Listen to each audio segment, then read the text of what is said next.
Hi అండి, అందరూ బాగున్నారా? అందరికీ నమస్తే అండి. ఇవాళ మన ఇంట్లో మటన్ గ్రేవీ కర్రీ అయితే చేశానండి. రెసిపీ చూపించేస్తాను, వచ్చేయండి. చాలా టేస్టీగా అయితే ఉందండి, ఒకసారి ట్రై చేసి చూడండి. మటన్ మసాలా కర్రీ రెడీ అయిపోయిందండి. మనం ఎప్పుడూ కూడా మటన్ గ్రేవీ అనేది ఇలా చేసుకుంటే చాలా టేస్టీగా ఉంటుందండి. ఒక్కసారి మీరు కూడా ట్రై చేసి చూడండి.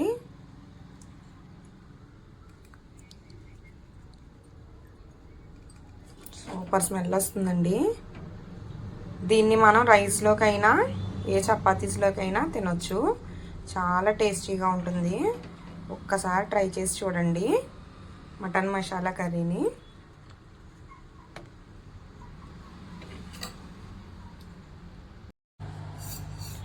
ఫస్ట్ మనం ఒక ప్యాన్ పెట్టేసుకోవాలండి. దాంట్లో ఆయిల్ వేసుకోవాలి. మనకి ఆయిల్ అనేది హీట్ అయిపోయిన తర్వాత ఆనియన్స్, కరివేపాకు, మిర్చి వేసుకోవాలండి.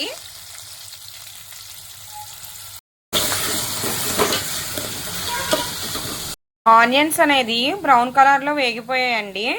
ఇప్పుడు దీంట్లోనే మనం కొంచెం అల్లం వెల్లుల్లి పేస్ట్ వేసేసుకుందాము.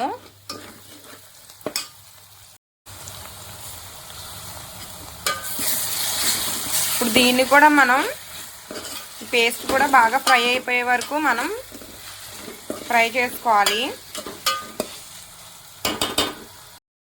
అల్లం వెల్లుల్లి పేస్ట్ కూడా ఫ్రై అయిపోయిందండి. ఇప్పుడు మనం దీంట్లోనే మటన్ వేసేసుకుందాము. మనం క్లీన్ చేసి పెట్టుకున్న మటన్ మొత్తం ఇప్పుడు ఈ ఆనియన్స్లో వేసేసుకుందామండి.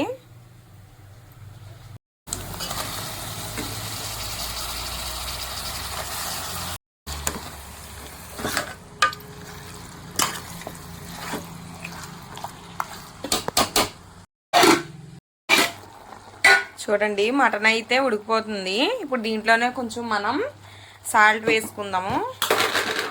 ఇలా మటన్ ఉడుకుతున్నప్పుడే సాల్ట్ వేసుకోవడం వల్ల ఏంటంటే పీస్ అనేది కొంచెం మెత్తగా అవుతుందండి.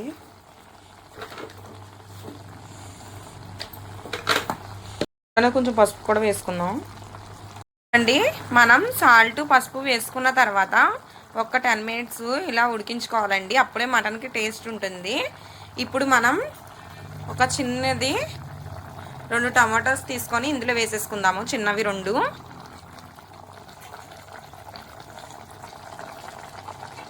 ఇప్పుడు మళ్ళీ కలిపేసుకొని ఒక 5 మినిట్స్ మూత పెట్టేసుకోవాలండి.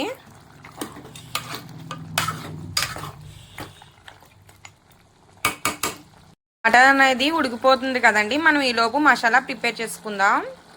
యాలక్కాయలు, 4 లవంగాలు, కొంచెం చెక్క తీసుకుందాము మసాలా ప్రిపరేషన్కి. వీటిని మెత్తగా దంచేసుకుందామండి. దీంట్లోనే 1 స్పూను గసగసాలు వేసుకుందాము. కొన్ని జీడిపప్పులు వేసుకుందాము. ఇప్పుడు ఈ మొత్తాన్ని మెత్తగా గ్రైండ్ చేసేసుకొని మసాలా పక్కన పెట్టేసుకోవాలి. చూడండి, మటన్ అయితే బాయిల్ అయిపోయింది. దీంట్లోనే 2 స్పూన్స్ కారం వేసుకుందాము.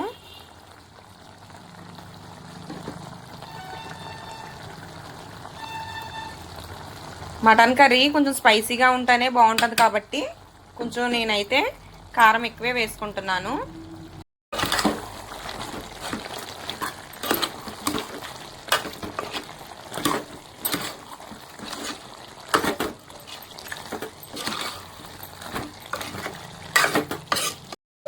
దీంట్లోనే కొంచెం ధనియాల పొడి వేసుకుందామండి. 1 స్పూన్ వేసుకుందాము.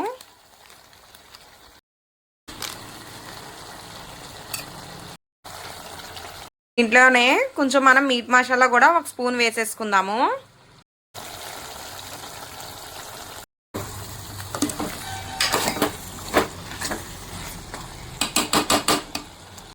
మనం ధనియాల పొడి, మీట్ మసాలా అనేది ఒక్కొక్క స్పూన్ వేసేసుకున్నాం కదండి. తర్వాత మనం కొంచెం 1/2 గ్లాస్ వాటర్ వేసుకుందాము. వాటర్ వేసుకొని కొంచెం బాగా కలిపేసుకుందామండి. ఒక 2 మినిట్స్ తర్వాత మనం ప్రిపేర్ చేసి పెట్టుకున్న మసాలా వేసేసుకుందాము. చూడండి, మనం ముందుగా ప్రిపేర్ చేసి పెట్టుకున్న మసాలా మొత్తం ఈ కర్రీలో వేసేసుకుందాము.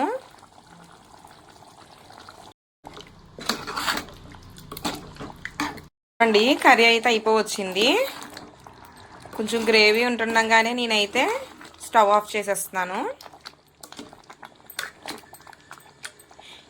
మీరు కూడా ఒకసారి ట్రై చేసి చూడండి. మటన్ అనేది ఎప్పుడు కూడా ఇలా చేసుకుంటే చాలా టేస్టీగా ఉంటుంది. మనకి ఏ కర్రీలో అయినా సరే మనం కొంచెం మసాలా అనేది మనం ఓన్గా ప్రిపేర్ చేసి వేసుకుంటే బాగుంటుందండి. అలా ప్రిపేర్ చేసి వేసుకోవడం వల్ల ఏంటంటే కొంచెం టేస్ట్ యాడ్ అవుతుంది. మీరు అంటే బయట తీసుకున్న ప్యాకెట్స్ అనేది కూడా కొంచెం కొంచెం వేసుకోవచ్చు. మనం ఇంట్లో చేసుకున్న మసాలా కూడా కొంచెం అనేది యాడ్ చేసుకుంటే దాని టేస్ట్ అనేది డబల్ అవుతుంది. ఒకసారి మీరు కూడా ట్రై చేసి చూడండి. దీంట్లోనే లాస్ట్లో కొంచెం కొత్తిమీర వేసేసుకుందామండి. కర్రీ అయితే అయిపోయింది. స్టవ్ ఆఫ్ చేసేసుకుంటున్నాను.